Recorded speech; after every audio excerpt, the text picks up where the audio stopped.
Right, today I've masked up the wheels, give them a coat of primer. Now they're ready for the nice bright yellow which I've got. Right, that's the two front wheels with their bright yellow paint on. I'll leave them all overnight to harden up properly, and then I'll take the mask and tape off. But this looks quite nice. Right, and that's the generator shelf with a coat of primer on. That's ready for the black paint now. Right, and that's the generator shelf all glossed up.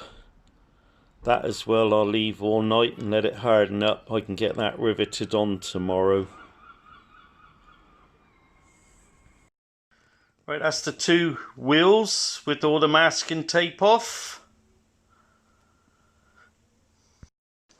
Right, the next thing I'm going to do is rivet this generator shelf on.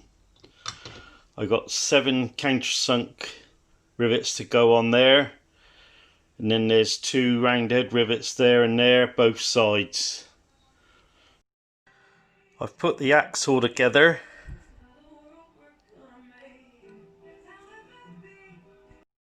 Right, and that's the generator shelf all riveted on.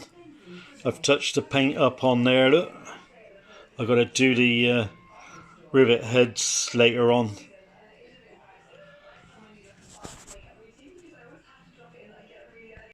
Right, that's the axle and the wheels together.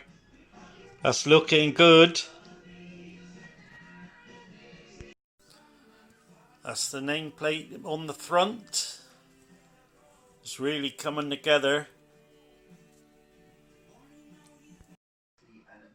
Right, that's the wheels and the smoke box together. I've got a bit of copper tube counterbalancing it a little bit. Well, that is looking lovely.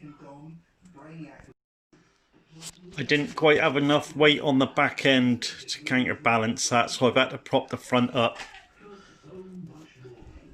But that is starting to look bloody lovely. Please subscribe to my channel and join me as I build a 2-inch scale Fowler Showman's traction engine. Thank you.